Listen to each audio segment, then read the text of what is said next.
Hello students, good morning to you all. आज अभी हम लोग पुराने जो टॉपिक्स थे पोटेंशियल से रिलेटेड उन्हीं को आगे कंटिन्यू कर रहे हैं। We are discussed potential due to a point charge, then we are discussed potential due to a charge spherical shell, then we are discussed the potential due to system of charges, then we discussed potential due to a dipole, then we discussed the concept of potential energy. Today we will be discussing potential energy of a system of three charges. एक ये discuss करेंगे और फिर potential energy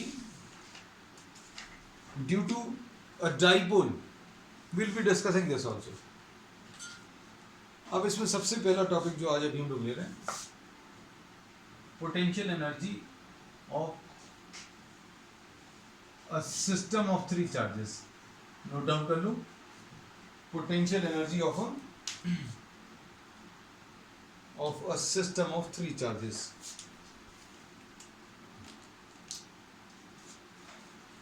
अब इसमें suppose for example you are having three charges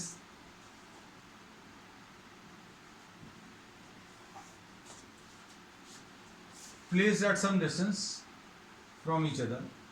Suppose these points are named as A, B and C. In points को अभी हम लोगों ने A, B and C नाम दे दिया। ये तीन चार्जेस हैं जो कि A, B और C पर रखे हुए हैं और इनके बीच का जो डिस्टेंस है 1 और 2 के बीच का, इसको अभी हम लोग R12 से मार्क कर दे रहे हैं। इन दोनों का जो बीच का डिस्टेंस है Q2 और Q3 का, उसको R23 से और इसको R13 से। You can name this as R31 और R13, कैसा भी नाम लिख सकते हैं, ज़रूरी नहीं है बिल्कुल यही लें, क्योंकि ये जो ले रहे हैं this is not a vector, this is a scalar quantity. Position vectors अगर अभी हम लोग मार्क करते हैं तो वो ये ज़रूर बोलते हैं कि that this is having a position vector r1, this b point is having a position vector r2, this is having a position vector r3, and if you are defining the position vectors then you have to define some origin also, एक origin भी बताना पड़ेगा। अब potential energy के बारे में अभी हमने ये बताया था कि potential energy is defined as the work done in assembling two charges from infinity apart। मतलब दो चार्जेस लिए, दोनों चार्जेस को इन्फिनिटी अपार्ट पर रख दिया और एग्जिस्टिंग डिस्टेंस तक लाने में जो वर्क करना पड़ेगा वो पोटेंशियल एनर्जी रहेगी।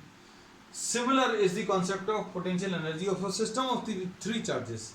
तो सबसे पहले अभी हम लोग क्या करेंगे कि all the three charges are placed infinity apart, ऐसा मान लेंगे। Suppose all the three charges, ये अभी हम स्टार्टिंग में जो अब चीज़ बोल देते हैं वो आप साथ में लिख सकते हैं, और you can just pause the video if you are watching the YouTube video. Suppose the charges are infinity apart,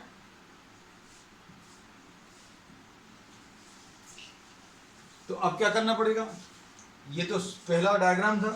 अब हम लोगों ने क्या किया, ओरिजिन हम यहाँ कहीं पर बना दे रहे हैं। This is the suppose origin. Now move Q1 from infinity to the point. सबसे पहला काम किया आपने क्या कि आपने Q1 को इन्फिनिटी से A पॉइंट तक लेकर आए। अभी तक अभी हम लोगों ने बोला एक भी चार्ज सीन में नहीं है, no charges present, existing distance पहले दिखा दिया। फिर उसके बाद अभी हमने क्या अज्यूम कर लिया कि भैया ये शुरू में कहाँ पर थे, इन्फिनिटी अपार्ट। अब एक भी चार्ज अगर इधर पिक्चर में नहीं है, ये नई पिक्चर अभी हमने बना दी। आपने क्या किया, सबसे पहले Q1 चार्ज इन्फिनिटी से लेकर आए, फ्रॉम इन्फिनिटी। Q2 और Q3 है ही नहीं। Suppose you move Q1 from infinity to the point A. अब यहां पर पहले से कोई चार्ज था नहीं, इसलिए Q1 को लाने में work done in moving Q1 from infinity to A will be 0, क्योंकि जब आप Q1 को लेकर आए तो यहां पर कोई और इलेक्ट्रिक फील्ड थी नहीं, कोई और चार्ज था नहीं, तो उसने इसको रिपेल नहीं किया। तो पहला वाला जो चार्ज आप लेकर आए उसमें वर्क डन बिल्कुल भी नहीं आएगा।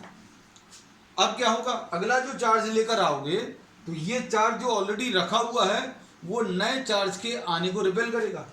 जैसे now suppose this is the point B. अब इमेजिन करना अच्छे से, अभी सिर्फ पहला Q1 चार्ज लेकर आए हैं, अब दूसरा चार्ज जब आप Q2 लेकर आओगे, कहां से लेकर आओगे, इन्फिनिटी से, इन्फिनिटी से B तक लाओगे, तो जो ऑलरेडी चार्ज रखा हुआ है A पर वो Q2 को रिपेल करेगा। और हम लोग क्या बोलेंगे, B पॉइंट तक Q2 को लाने में जो वर्क करना पड़ेगा, ये सुनना आप अच्छे से, work done in moving Q2 from infinity to the point B। हम लोग ऐसा भी लिख लेंगे, move Q2 from infinity to B, move Q2 from infinity to B, work done in moving Q2 from infinity to the point B। ये अभी हमने पिछली क्लास में भी बताया था कि जिसको आप मूव कर रहे हो उसको आप मल्टीप्लाई कर लो, किस पॉइंट, किससे मल्टीप्लाई कर लो, उस पॉइंट के पोटेंशियल से मल्टीप्लाई कर लो जिस पॉइंट तक आप ला रहे हो। अच्छे से सुनना, अभी हमने क्या बोला, हमने बोला Q2 को आप B तक लाए, वर्क निकालना है तो क्या करोगे, Q2 का मल्टीप्लिकेशन कर लो, क्योंकि Q2 को लेकर आए हो। किससे मल्टीप्लाई करना है, जिस पॉइंट तक लाए हो उस पॉइंट के पोटेंशियल से मल्टीप्लाई करना है। ये सिंपल सा तरीका है। अब B पॉइंट का पोटेंशियल आप बता दो, B पॉइंट का पोटेंशियल कितना होगा बेटा, B पॉइंट का potential will be equal to, B point का पोटेंशियल अभी आप बता सकते हो कितना आएगा, Q1 upon 4 pi epsilon 0। A और B के बीच का डिस्टेंस कितना है, R12। तो ये अगर आप रख दें तो ये Q2 into Q1 upon 4 pi epsilon 0 और ये R12 आ जाएगा, ये लिख लिया। अब देखो क्या हो गया, दो चार्जेस हो गए। अब तीसरा चार्ज लाना है, कहां से लाना है, इन्फिनिटी से लाना है। The third charge is moved from infinity to the point C. इसको अब हम रब कर दे रहे हैं क्योंकि चलो अच्छा कहां पर लिख दें, यहां कहीं पर लिख दें। लिमिटेशन ये है बेटा, I am just having one page और इसी को रीयूज करना है। अब हम लोग क्या बोल रहे हैं, now move Q3 from infinity to the point C। अब अगला काम, Q3 को इन्फिनिटी से C तक चलाया। अब Q1 और Q2 दोनों आ गए हैं। स्टेज क्या थी, आपको ये प्रॉब्लम दिया हुआ था Q1 Q2 Q3। क्या किया आपने, इनको इन्फिनिटी अपार्ट ले मान लिया। पहले Q1 को लाए, उसको लाने में कोई वर्क नहीं करना पड़ा क्योंकि कोई इलेक्ट्रिक फील्ड नहीं थी, कोई वर्क नहीं था, तो उसका वर्क डन जो है 0 लिख लिया। फिर Q2 को लाए इन्फिनिटी से B तक, Q2 को इन्फिनिटी से B तक लाए तो वर्क डन कैसे मिलेगा, Q2 इंटू VB लिख लिया, Q2 भी लिख लिया और VB भी लिख लिया। अब इसके बाद now move Q3 from infinity to C, तो वर्क डन कैसे मिलेगा। अब जब आप Q3 को लाओगे, अच्छे देखना, Q3 को जब आप इन्फिनिटी से लाओगे C तक, तो Q1 और Q2 दोनों रिपेल करेंगे। अब क्या होगा, work done in moving Q3 from infinity to C कैसे मिलेगा। हमने आपको बहुत सिंपल तरीके से याद करा दिया कि जिस चार्ज को ला रहे हो वो चार्ज लिख लो और जिस पॉइंट तक ला रहे हो उस पॉइंट का पोटेंशियल लिख लो। भैया C पॉइंट का पोटेंशियल क्या होगा बताओ जरा। C पॉइंट का पोटेंशियल अगर बताना है तो इसके कारण भी होगा और इसके कारण भी होगा। Q1 के कारण बताना है तो ये डिस्टेंस कितना R13 होगा और इसके कारण बताना है तो ये R23 होगा। डिस्टेंस नोट कर लिए। अब potential at the point C will be potential at C due to A plus potential at C due to B। देख लो अच्छे से देख लो, समझ लो। Potential at C will be, C point पर पोटेंशियल इसके कारण भी होगा, इसके कारण भी होगा। Potential at C due to A plus potential at C due to B। C पर A के कारण कितना होगा बेटा? Q1 अपॉन 4 पाई एप्सिलॉन 0 और R13। इस पर इसके कारण अगर बताना है तो Q1 upon 4 pi epsilon 0 R13। अब इस पर इसके कारण बताना है तो कितना आ जाएगा? Q2 upon 4 pi epsilon 0।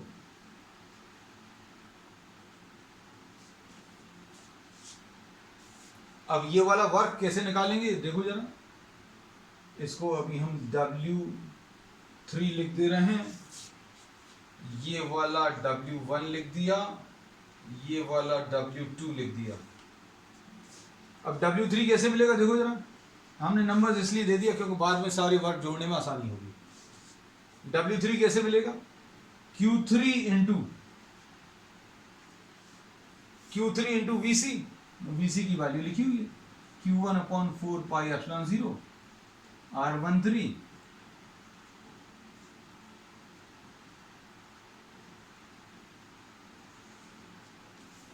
ऐसा कुछ है। अब देखो टोटल वर्क डन कैसे मिलेगा।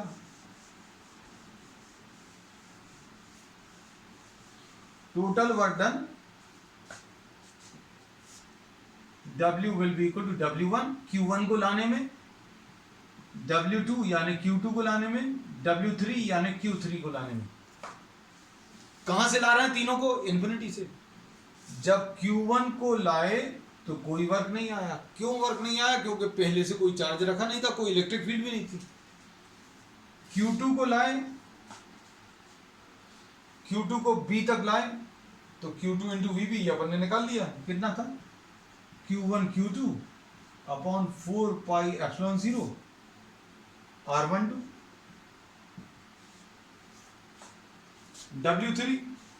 W3 को अब हम ब्रैकेट्स खोल कर लिख दें क्या? ये कितना आ जाएगा? Plus Q1 Q3 upon 4 pi epsilon 0 R13 आएगा, plus Q2 Q3 upon 4 pi epsilon 0 R23 आएगा। सिंप्लीफाई करके क्या आ जाएगा बेटा? What do we get? तीनों को ऐड करने पर Q1 Q2 आया, Q2 Q3 आया और Q1 Q3 आया, और 4 पाई एप्सिलॉन 0 सब जगह आएगा। ये 4 पाई एप्सिलॉन 0 सब जगह आएगा, और distance between 1 and 2 R12, distance between 2 and 3 R23। हमने देखो याद भी करा दिया। ये वर्क आया और इसी को भी आप क्या लिख सकते हैं? Potential energy.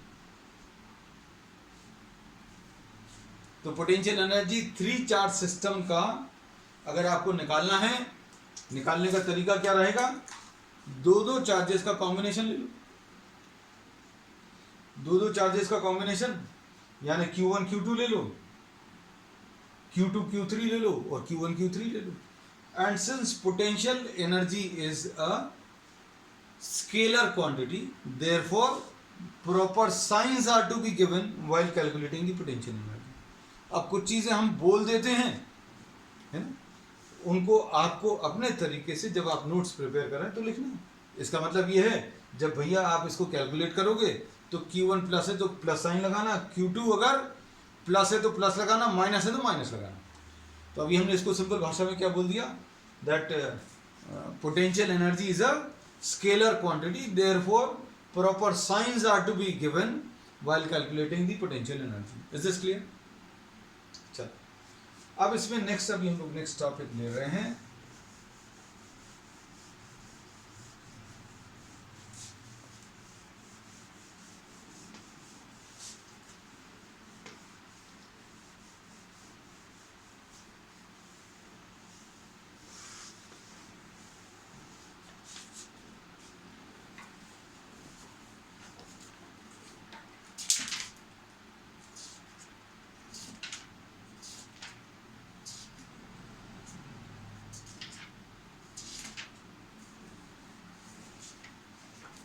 नेक्स्ट टॉपिक इसमें है potential energy of a dipole.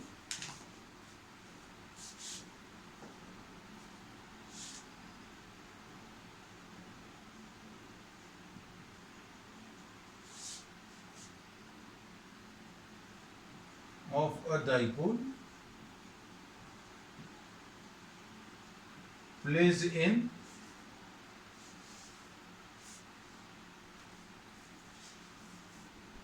an external field।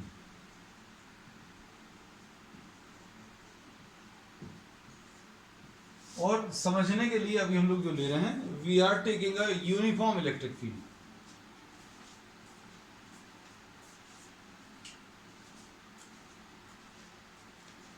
अब इसमें suppose you are having a uniform electric field, suppose आपके पास कोई एक यूनिफॉर्म इलेक्ट्रिक फील्ड है। Uniform electric field is represented by equally space parallel lines. ये अभी हम लोग कई बार बता चुके हैं। स्पेसिंग जो है वो आपको आइडिया देता है किसके बारे में, the strength of the electric field. Equally spaced है तो इसमें अभी हम लोग बोलेंगे इलेक्ट्रिक फील्ड का मैग्नीट्यूड सभी जगह सेम रहेगा। This is a dipole. Dipole is what, a system of two equal and opposite charges placed near to each other. So these are two charges minus q and plus q which are placed very near to each other. अब इसमें हम लोग ये बोलेंगे कि जब भी आप किसी डाइपोल को किसी इलेक्ट्रिक फील्ड में रखते हो तो उसके ऊपर एक टॉर्क लगता है, और टॉर्क की वैल्यू, ये चीज़ें जो अभी हम बोलते हैं ये स्टेटमेंट फॉर्म में किताबों में लिखी रहती हैं, सब कुछ किताबों में है, लेकिन बस यहाँ पर ये है अभी हम आपको सारी चीज़ें बता देते हैं अच्छे से हैं। तो जो चीज़ें अभी हम बोल रहे हैं वो आपको लिखनी भी है। Consider a dipole placed in a uniform electric field. The angle between the dipole moment and the electric field, suppose this is theta. So if a dipole is placed in a uniform electric field, then a torque acts on it. Torque acting on the dipole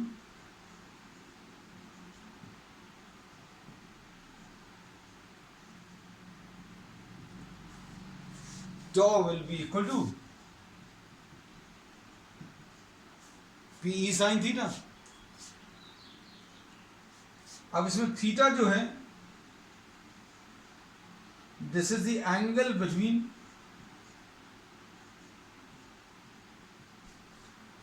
theta is the angle between P and E।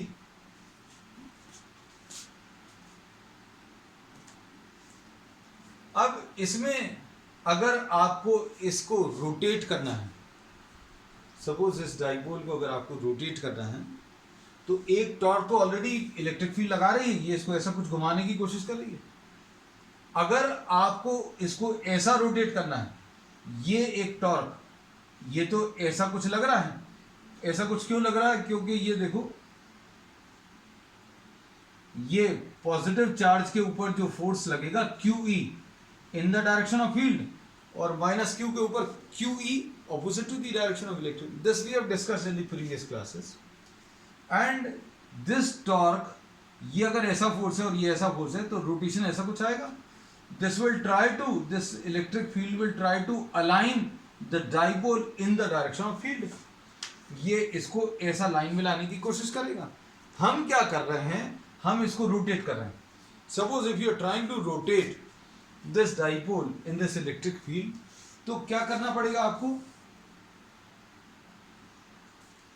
आपको इसको जितना torque ये लग रहा है, nearly क्या exactly उतना ही torque आपको ऑपोजिट डायरेक्शन में अप्लाई करना पड़ेगा। अगर आपको इसके ऊपर कुछ टॉर्क ऐसा लग रहा है और आपको इसको रोटेट करना है, तो हम लोग क्या बोलेंगे, इसमें equal amount of torque apply करना पड़ेगा। और ये टॉर्क जो अभी हम लोग लगाएंगे, this will be equal to what, PE sin theta. Work done, work अगर आपको निकालना है तो वर्क जो है स्ट्रेट लाइन मोशन में फोर्स इनटू डिस्टेंस होता है, F इंटू dx। ये वाला जो कॉन्सेप्ट है हम लोग तब यूज करते हैं जब फोर्स वेरिएबल फोर्स हो। यदि force is a variable force, then we use this concept F into dx. Sorry. अब अगर रोटेशन की बात करें तो force will be replaced by torque and dx will be replaced by d theta. तो work done in rotating the dipole dw will be equal to what, tau into d theta. हम लोग ये छोटा सा डिस्प्लेसमेंट या छोटे से rotation का कॉन्सेप्ट क्यों लेते हैं, ये या कब लेते हैं? ये छोटा सा डिस्प्लेसमेंट तब लेते हैं जब फोर्स चेंज हो रहा है. ऐसे ही छोटा सा रोटेशन का कॉन्सेप्ट कब लेंगे? जब टॉर्क चेंज हो रहा है. तो भाई जब कोई चीज घूमेगी तो क्या होगा? थीटा चेंज होगा, थीटा चेंज होगा और टॉर्क चेंज होगा. तो आपने क्या किया? एक छोटा सा रोटेशन लिया. We take a small d theta and for the small d theta torque को अभी हम लोग कैसा कांस्टेंट अज्यूम कर सकते हैं. छोटे से डी थीटा के लिए हम लोग टॉर्क को कांस्टेंट अज्यूम कर सकते हैं. और वर्क अभी आप जैसे फोर्स इनटू डिस्टेंस लेते थे, टॉर्क इनटू एंगुलर डिस्प्लेसमेंट आ जाए. और dw will be equal to torque की value pe sin theta d theta, ऐसा कुछ आएगा. अब टोटल वर्क डन निकाल लो.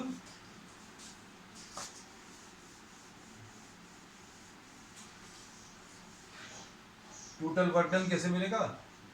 Total work done will be equal to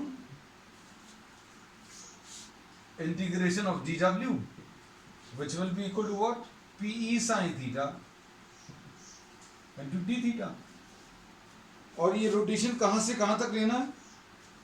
this rotation is to be taken from an initial theta 0 to final theta 1.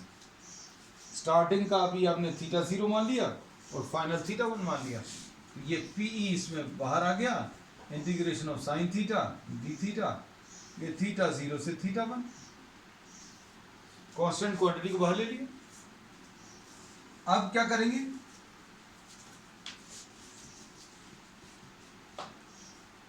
Sine theta का जो integration आएगा वो कितना आएगा? Minus cos theta. कहां से कहां तक? थीटा 0 से थीटा 1 तक. तो माइनस साइन बाहर,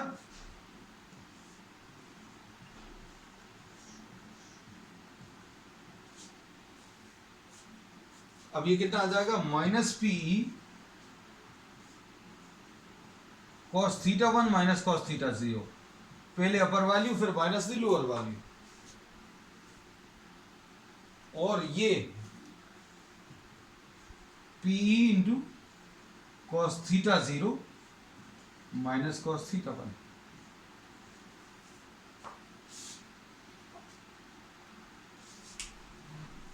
अब ये जो वर्क अभी हम लोग करेंगे in rotating the dipole, that will get stored in the system in the form of energy which will be termed as the potential energy. जैसे पोटेंशियल एनर्जी अभी हमने किसी एक टू चार्ज सिस्टम में डिफाइन की थी. Potential energy at infinity was taken to be zero. तो यहां पर भी जीरो वाली कोई पोजीशन अभी हम लोग लेंगे. जीरो वाली पोजीशन अभी हम लोग किसको ले लेंगे? Theta 0 is equal to 90 degrees. मतलब आपने अगर ऐसा कुछ रखा हुआ है तो इसको जीरो पोटेंशियल एनर्जी वाली पोजीशन ले सकते हैं. तो अब इसमें कह सकते हैं फाइनली कि work done in rotating the dipole in a uniform electric field gets stored in the system in the form of energy. और ये जीरो वाली position theta 0 is equal to 90 अगर आप ले लें तो पोटेंशियल एनर्जी की value minus PE cos 90 minus cos theta आ जाएगा. और ये माइनस पीई, सॉरी ये प्लस था, प्लस पी इंटू थीटा 1 को थीटा लिख लिया. तो ये कितना आ जाएगा? 0 minus cos theta which will be what, minus PE cos theta. This is what we get. तो अब हम लोग कह सकते हैं ये पोटेंशियल एनर्जी का रिलेशन है. और ये कितना आ जाएगा? U will be equal to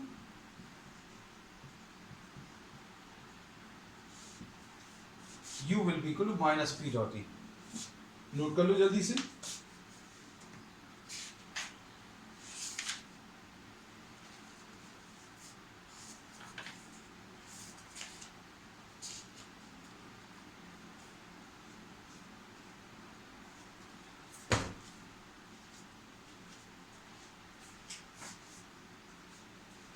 अब नेक्स्ट एक छोटा सा टॉपिक और अभी हम लोग ले रहे हैं,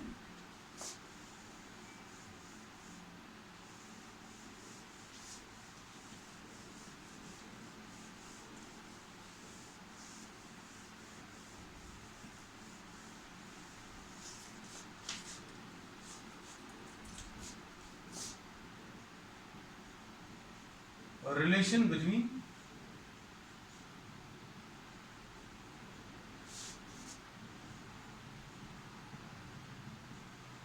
electric field and potential difference. Next topic लिख लो, relationship between electric field intensity and potential difference. अब इसको कैलकुलेट करने के लिए we are taking a point charge Q and this will generate a electric field all around it. ये चारों तरफ एक इलेक्ट्रिक फील्ड जनरेट करेगा और इसकी लाइन में अभी हम लोगों ने 2 पॉइंट्स मार्क कर लिए, ए और बी। ये पॉइंट्स जो हैं बहुत ज्यादा पास में, these 2 points are placed very near to each other. ये पास में क्यों ले सकते हैं? If A and B are very close to each other, तो हम लोग ऐसा अज्यूम कर सकते हैं कि दोनों जगह पर इलेक्ट्रिक फील्ड नियरली कांस्टेंट रहेगी। Now suppose we move a test charge Q0 from B to A। आप एक टेस्ट चार्ज Q0 को B से A तक मूव कराएं। Force acting on the test charge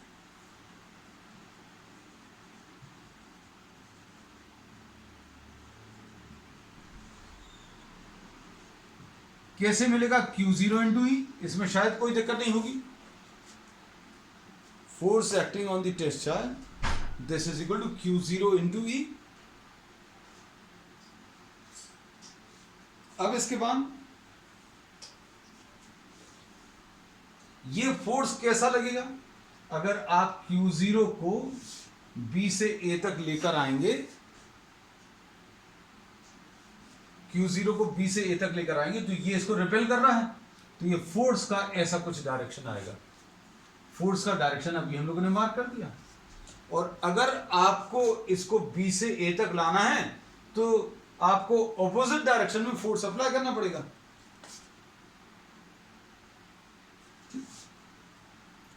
अब work done in moving the charge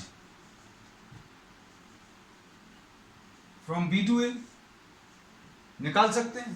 force मालूम है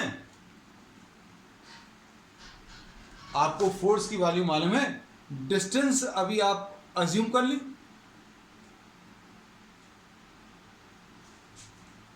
distance suppose the small distance is dr, तो हम लोग क्या बोलेंगे? Work done dw will be equal to F into dr into cos 180। या minus sign directly लगा दो। cos 180 क्यों? क्योंकि फोर्स ऐसा कुछ लग रहा है और अभी हम लोग इसको इस डायरेक्शन में मूव कर रहे हैं। तो dw की वैल्यू, F की वैल्यू कितनी है बेटा? Q0 into E into dr into cos 180 की वैल्यू -1 है। फोर्स ऐसा कुछ है और अभी हम लोग इसको ऐसा कुछ मूव करा रहे हैं।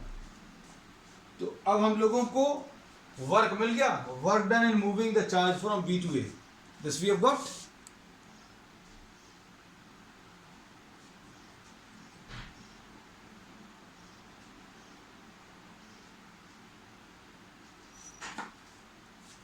अब इसके बाद पोटेंशियल डिफरेंस की जो डेफिनेशन है वो उसके हिसाब से भी वर्क अभी हम लोग कैलकुलेट करेंगे। कैसे करेंगे देखो जरा ध्यान से।